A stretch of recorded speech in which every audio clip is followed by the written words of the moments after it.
नमस्कार, जय श्री राधे, हर हर महादेव, जय जय शिव शंभू। सादर अभिनंदन आप सभी को। आपके सामने लेकर आ गए हैं एस्ट्रो लाइव के इस दिव्य मंच पर मंगल गोचर का वीडियो। और मंगल गोचर में अब चर्चा होगी धनु राशि धनु लग्न वालों के लिए। लेकिन उससे छोटी सी एक विनती और निवेदन और सूक्ष्म जानकारी। अगर आप चैनल पर नए जुड़ रहे हैं तो चैनल को सब्सक्राइब जरूर करें, वीडियो को ज्यादा से ज्यादा शेयर जरूर करिए। थोड़ा सा अलग हटकर ज्योतिषी हैं हम, जानेंगे आप लोग, अंदाजेंगे, ट्राई करेंगे तो आपको जरूर आभास होगा। डराना हमारा मकसद नहीं, सही तरीके से सही ज्ञान को आगे बढ़ाना है। और अगर आप हमसे मिलना चाहते हैं तो लखनऊ, मुंबई, अहमदाबाद के लिए तिथियां ओपन हो चुकी हैं, डेट्स ओपन हैं। आप ऊपर दी गई डेट्स के अनुसार अपने शहर में मिलने के लिए, कुंडली विश्लेषण के लिए अपॉइंटमेंट ले सकते हैं। दिए गए नंबर पर कॉल या व्हाट्सएप करके जानकारी ले लीजिए और अपना अपॉइंटमेंट भी फिक्स कर लीजिए।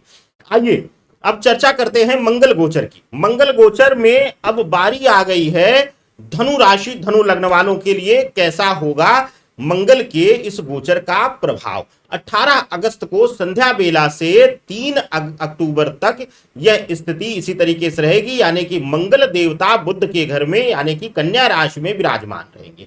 कन्या राशि में विराजमान होते हुए यह गोचर जो हो रहा है धनु राशि वालों के लिए नवम भाव से निकल करके दसम भाव में गोचर कर रहे हैं। और चतुर्थ दृष्टि आपके घर पर रहने वाली है, यानी कि आपके लग्न भाव पर रहने वाली है, यानी कि धनु राशि पर रहेगी। और इसके अन्यत्र जो सप्तम दृष्टि है वह आपके चतुर्थ भाव पर रहने वाली है। चतुर्थ भाव पर रहने से मंगल की कुछ चीजें जो हैं दृष्टि रहने से कुछ पीड़ादायक रहेंगी। और अष्टम दृष्टि जो है वह आपके पंचम भाव पर रहेगी। तो यह बहुत जरूरी हो जाता है गोचर आपकी राशि आपके लग्न के लिए, क्योंकि अभी कुछ ही समय हुआ है आपको 7.5 के प्रभाव से बाहर निकले हुए। तो 7.5 के प्रभाव से बाहर निकलते हुए मंगल देवता का यह एक बड़ा महत्वपूर्ण गोचर राजकुमार ग्रह के घर क्या आपके लिए शुभदायक है या कुछ न कुछ तनाव लेकर आ रहा है। आइए एक एक करके जानते हैं। सबसे पहले बात होगी दशम भाव में हो रहे गोचर की। आपके लिए दशम भाव में गोचर कर रहे हैं, यानी कि कन्या राशि में जब गोचर करेंगे तो आपके दशम भाव में विराजमान हो जाएंगे आपकी राशि आपके लग्न के लिए। दशम भाव जो है वह कार्य स्थान का भाव है। नौकरी में कार्यस्थल पर अद्भुत आपके लिए एक ऊर्जा देंगे।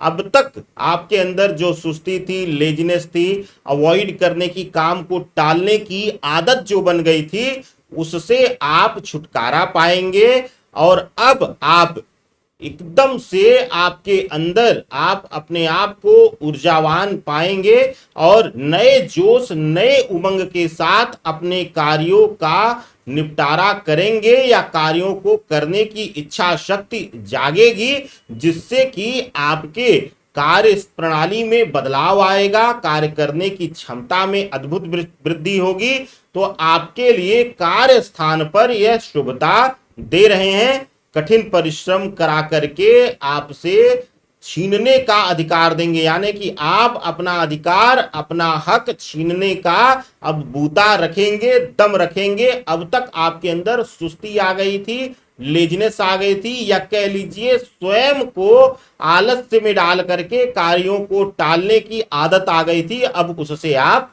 मुक्त हो जाएंगे। अब बात होगी विशेष रूप से आपके घर पर पड़ने वाली चतुर्थ दृष्टि की। मंगल की चतुर्थ दृष्टि आपके घर पर पड़ रही है, लग्न पर पड़ रही है, आपकी राशि पर पड़ रही है। तो चतुर्थ दृष्टि जो मंगल की है वह क्या दर्शाती है? चतुर्थ दृष्टि गुरु के घर में यानी कि आपकी राशि पर पड़ने से आप देखेंगे कि आपको किसी छोटी मोटी दुर्घटना या स्वास्थ्य पीड़ा का शिकार होना पड़ेगा, या अगर आप हार्ट से संबंधित कुछ रोग आपको है, परेशानी रहती है, हाई बीपी हाइपरटेंशन की दिक्कत रहती है, तो थोड़ा सा इस गोचर काल में 18 अगस्त से लेकर के 3 अक्टूबर तक आप थोड़ा सा सतर्क रहिएगा, सावधानी बरतिएगा, मेडिसिन की लापरवाही मत कीजिएगा, टालिएगा नहीं। छोटी मोटी दिक्कत होने पर आपको स्वतः से, जब अपने घर पर दृष्टि पड़ती है तो सबसे पहले आपको अपने शरीर से पीड़ा देती है।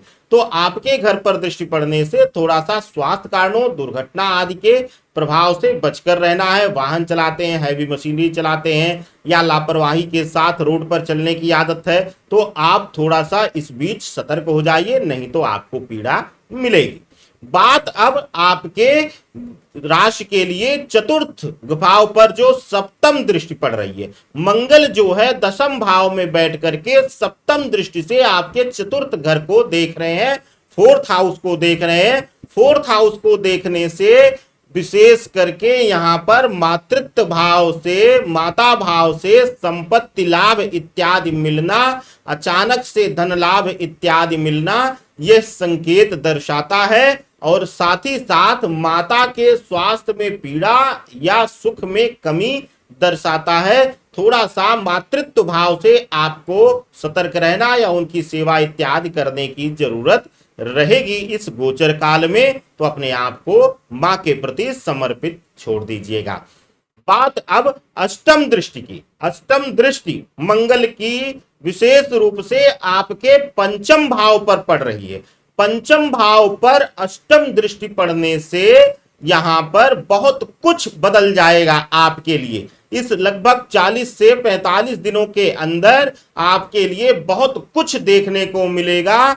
भविष्य की योजनाओं को देखेंगे आप, जो बहुत उत्सुकता से, जैसे अगर कोई बड़ा इन्वेस्टमेंट इत्यादि के होंगे, सट्टा बाजार में, शेयर बाजार में पैसा लगाए होंगे, तो कहीं ना कहीं पैसा डूब सकता है, संपत्ति विवादित हो सकती है, समस्याएं उत्पन्न जीवन में हो सकती हैं। भविष्य की योजनाओं को रख करके जो निवेश आप किए हैं या जो पैसा आप लगाए हैं उसमें कहीं ना कहीं कुछ न कुछ अवरोध आता हुआ दिखाई दे रहा है, पीड़ा मिलती हुई दिखाई दे रही है, समस्या आती हुई दिखाई दे रही है।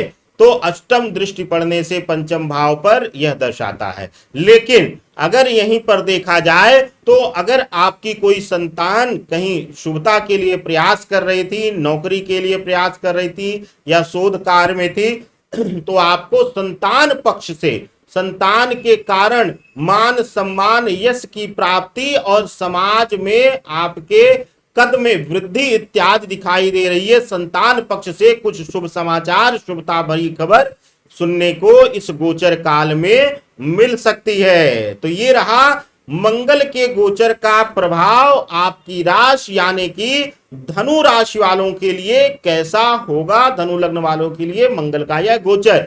अब आइए जानते हैं एक चमत्कारी उपाय। क्या करना है आपको? आपको 2 चीजें ले लेनी है। हल्दी की 5 गांठें ले लेनी है और विशेष करके चने की 21 दाने दाल, 21 दाने चने की दाल और 5 हल्दी की गांठें पीले कपड़े में बांध करके केले की जड़ में मिट्टी से दबा दीजिएगा और वहीं पर 5 दिनों तक लगातार जल दे दीजिएगा, जड़ में ही, जहां आप उसको गाड़े रहिए। यह एक छोटी सी प्रक्रिया है, आपके भविष्य, आपके संतान पक्ष, आपके वैवाहिक संबंध सभी क्षेत्रों में लाभकारी होगी। आनंद लीजिएगा। हमें दीजिए अब आदेश। सादर वंदन। हर हर महादेव। शिव शंभो।